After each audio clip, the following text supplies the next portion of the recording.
A Sepultura. Orville R. Emerson, 1894 a 1945. Tradução de João de Harlequin.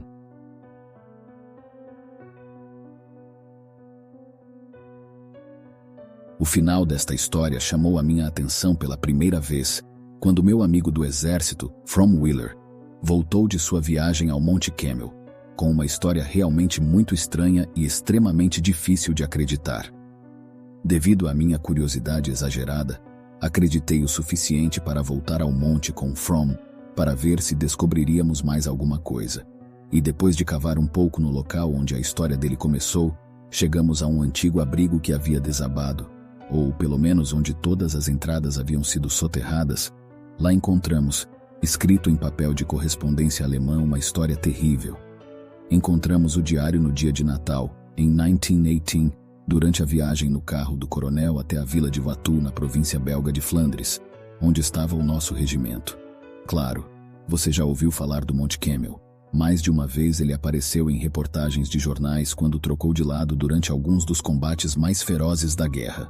E quando os alemães foram finalmente expulsos desta posição estratégica, em outubro de 1918, iniciou-se uma retirada que não terminou até que se tornou uma corrida para ver quem conseguia entrar primeiro na Alemanha. O avanço das vitoriosas tropas britânicas e francesas foi tão rápido que não tiveram tempo de enterrar seus mortos. Imagino o quão terrível foi para os habitantes da região em dezembro daquele ano. Puderam ver os cadáveres em decomposição dos insepultos, espalhados por toda a região no topo do monte. Era um lugar de visões fantasmagóricas e odores repugnantes. E foi aí que encontramos este manuscrito. Com a ajuda do capelão de uma igreja local, traduzimos a história que se segue. Por 2 semanas fui enterrado vivo. Por 2 semanas não vi a luz do dia, nem ouvi o som da voz de outra pessoa. Ao menos que eu encontre algo para fazer, além desta eterna escavação, vou enlouquecer. Então vou escrever. Enquanto durarem minhas velas, passarei parte do tempo todos os dias registrando minhas experiências. Não que eu precise fazer isso para me lembrar delas. Deus sabe que quando eu sair a primeira coisa que farei será tentar esquecê-las. Mas se eu não conseguir sair... Eu sou um tenente do exército imperial alemão. 2 semanas atrás, meu regimento estava defendendo o Monte Camel em Flandres. Estávamos cercados por 3 lados e submetidos a um terrível fogo de artilharia. Mas, devido à posição importante, recebemos ordens do alto comando para assegurar o monte até o último homem. Nossos engenheiros, no entanto, tornaram as coisas muito confortáveis. Numerosos abrigos subterrâneos foram construídos, e neles estávamos relativamente a salvo de bombardeios. Muitos deles foram conectados por passagens, de modo que havia uma pequena cidade subterrânea regular, e a maioria da guarnição nunca deixou a proteção dos abrigos. Mas mesmo nessas condições, nossas baixas foram pesadas.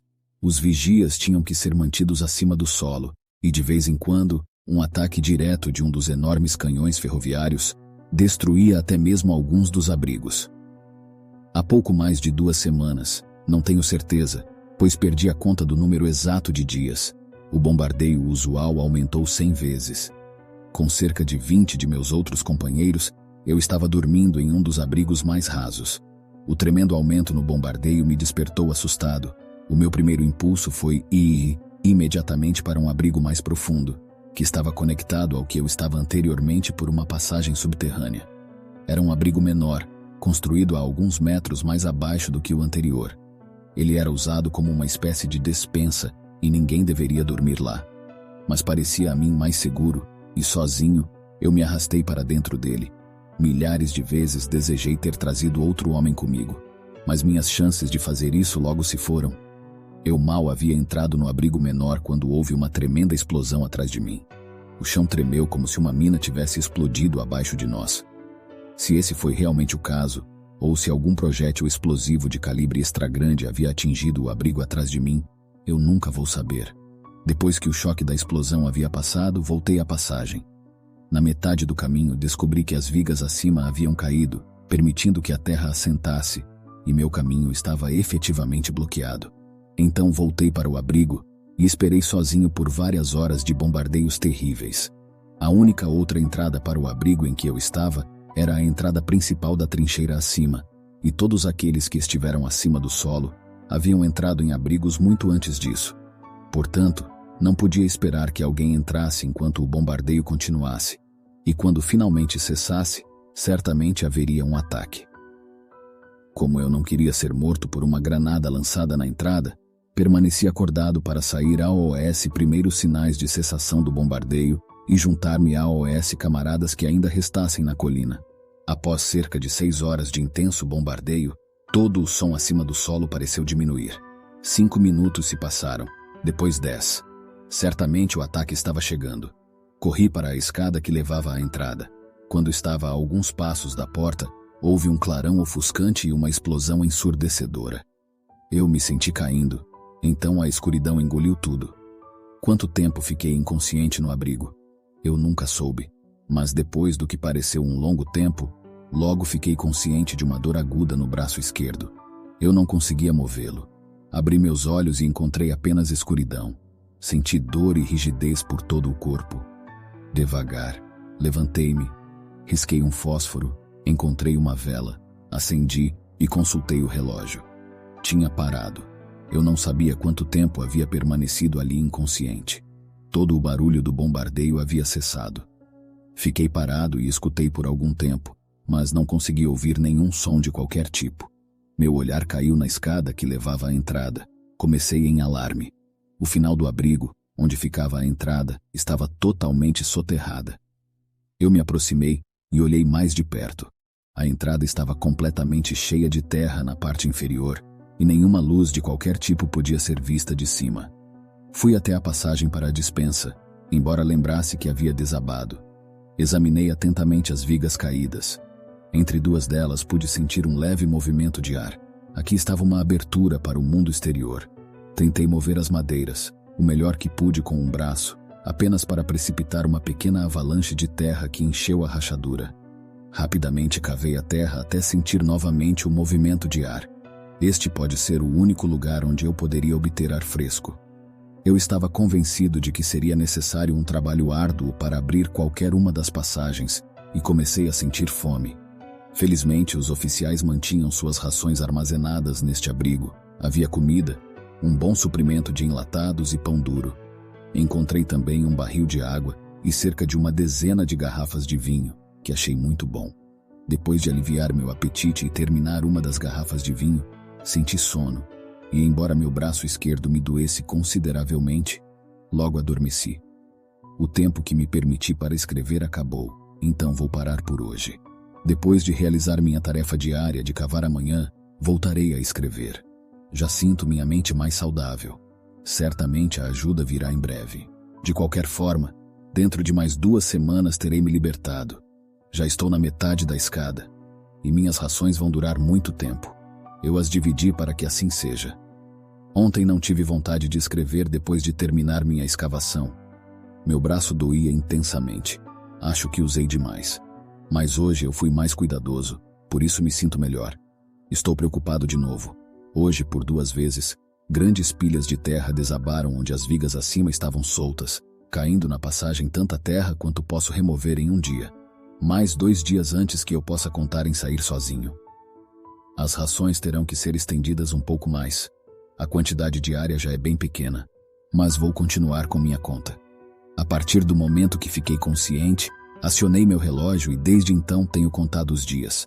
No segundo dia fiz um balanço da comida, água, lenha, fósforos, velas. Encontrei um suprimento abundante para pelo menos 2 semanas.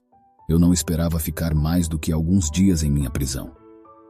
Ou o inimigo ou nós ocuparemos a colina, disse a mim mesmo, porque é uma posição muito importante. E quem agora detém a colina será compelido a cavar fundo para conservá-la. Então, para mim, era apenas uma questão de alguns dias até que a entrada ou a passagem fossem desobstruídas, e minhas únicas dúvidas eram se seria um amigo ou inimigo que me descobriria. Meu braço estava melhor, embora eu não pudesse forçá-lo muito. Então passei o dia lendo um jornal velho que encontrei entre os suprimentos de comida e esperando a ajuda chegar. Que idiota eu fui! Se eu tivesse trabalhado desde o início, estaria apenas alguns dias mais perto da libertação. No terceiro dia fiquei incomodado com a água, que começou a pingar do telhado e a infiltrar-se pelas laterais do abrigo. Amaldiçoei aquela água barrenta Então, como muitas vezes amaldiçoei tais incômodos antes, pode ser que eu ainda abençoe esta água e ela salve minha vida. Ela certamente tornou as coisas desconfortáveis. Tive de passar o dia movendo meu beliche, suprimentos de comida, água e velas para o corredor.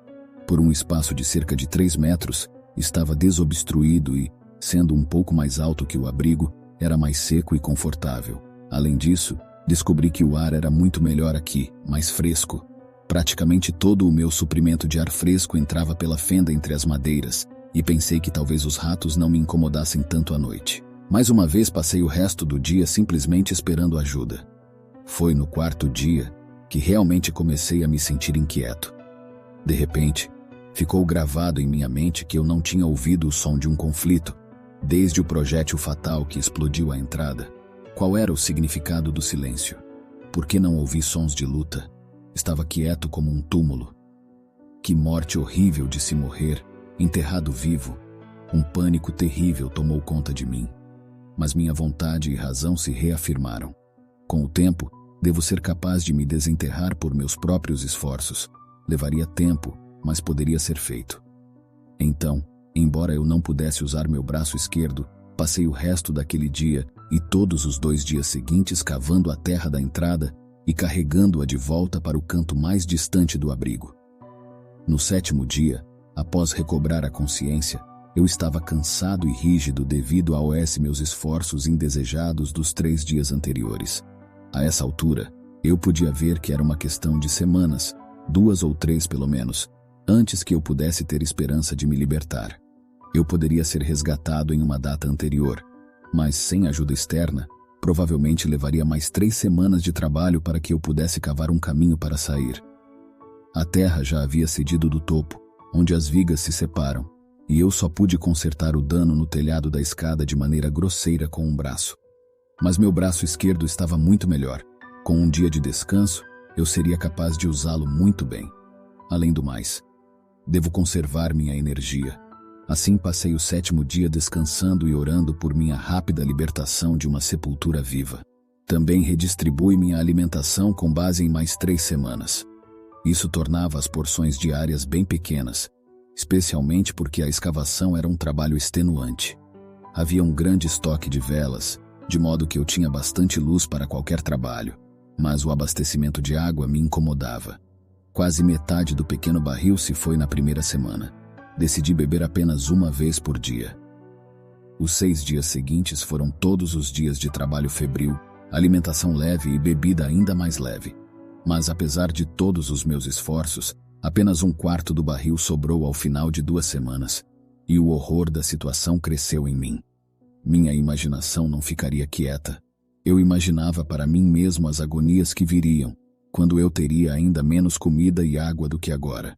Minha mente corria sem parar até morrer de fome, até a descoberta de meu corpo cadavérico por aqueles que eventualmente abririam o abrigo, até mesmo para suas tentativas de reconstruir a história do meu fim.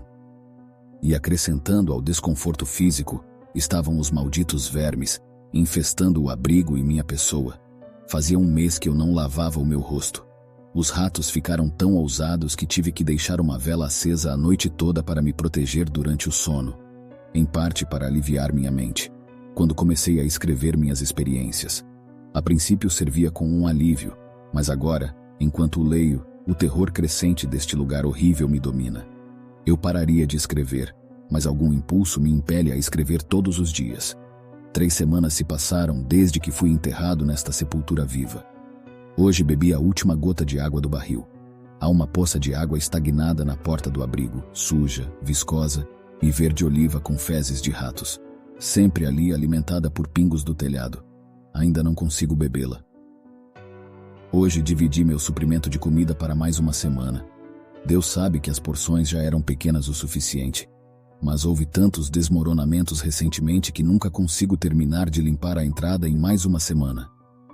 Às vezes penso que nunca vou limpá-la. Mas devo. Nunca vou suportar morrer aqui. Devo querer escapar, e escaparei. O capitão não costumava dizer que a vontade de vencer era metade da vitória? Não descansarei mais. Cada hora de vigília deve ser gasta na remoção da terra traiçoeira. Até minha escrita deve cessar. Oh Deus, estou com medo, com medo. Preciso escrever para aliviar minha mente. Ontem à noite fui dormir às 9 no meu relógio. Ao meio-dia, acordei no escuro cavando de forma frenética com as mãos nuas nas laterais do abrigo. Depois de algum trabalho, finalmente encontrei uma vela e acendi. O chão inteiro estava enlameado. Meus suprimentos de comida estavam esparramados por todos os lados.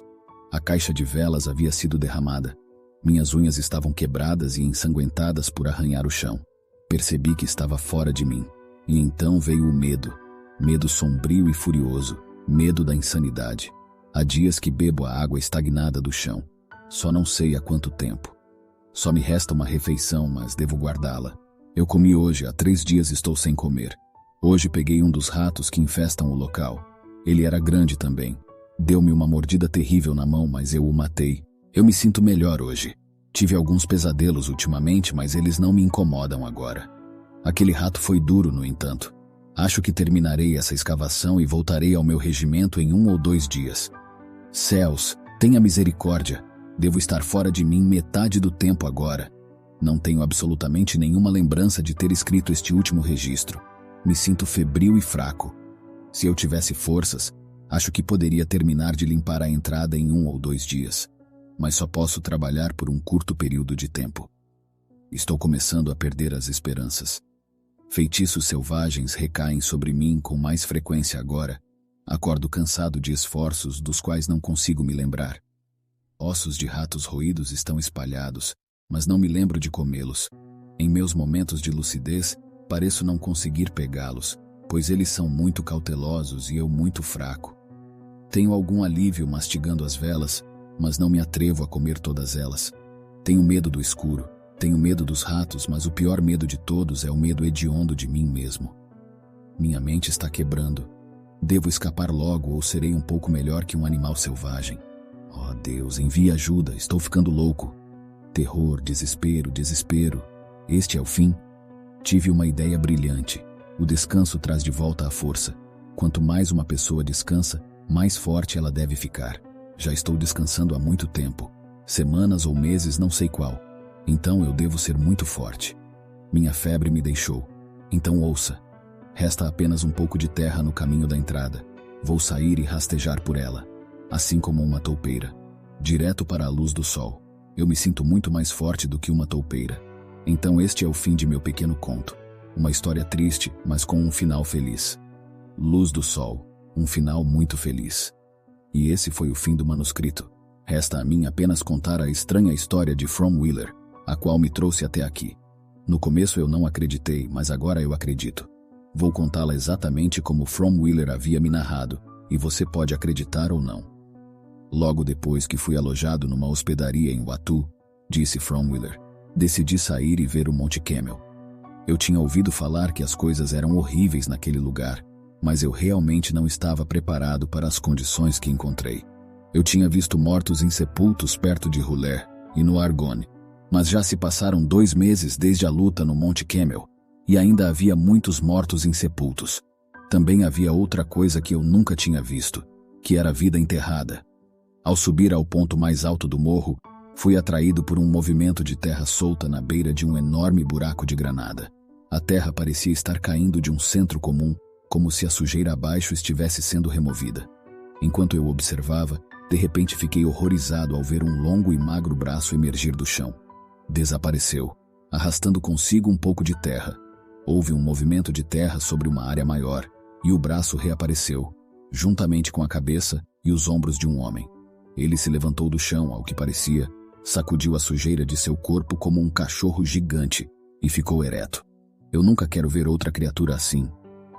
Dificilmente uma tira de roupa era visível, e o pouco que havia estava tão rasgado e sujo que era impossível dizer que aquilo um dia foi um uniforme de soldado. A pele estava esticada sobre os ossos, e havia um olhar vago sobre os olhos protuberantes. Parecia um cadáver que jazia na sepultura há muito tempo. Esta aparição olhava diretamente para mim, mas parecia não me ver, pois a luz incomodava seus sensíveis olhos. Eu falei, e uma expressão de medo surgiu em seu rosto. Ele estava todo sujo de terra. Eu dei um passo em direção a ele, e sem querer sacudir um pedaço de arame farpado que estava preso em minhas botas. Rápido como um raio ele se virou e começou a correr de mim. Por um segundo fiquei muito surpreso para me mover. Então comecei a segui-lo. Correu em linha reta, sem olhar nem para a direita e nem para a esquerda. Diretamente à sua frente havia uma trincheira profunda e larga. Ele estava correndo direto para ela. De repente ocorreu-me que ele não a viu. Eu gritei, mas pareceu aterrorizá-lo ainda mais. E com uma última estocada ele entrou na trincheira e caiu. Ouvi seu corpo cair com um estrondo na água rasa. Eu segui e olhei para dentro da trincheira. Lá estava ele com a cabeça inclinada para trás em tal posição que tive a certeza de que seu pescoço estava quebrado. Ele estava meio dentro e meio fora da água, e enquanto eu olhava para ele, mal podia acreditar no que tinha visto. Certamente ele parecia estar morto há tanto tempo, quanto alguns dos outros cadáveres espalhados pela encosta. Eu me virei e o deixei como estava. Enterrado em vida, deixei-o insepulto quando morto.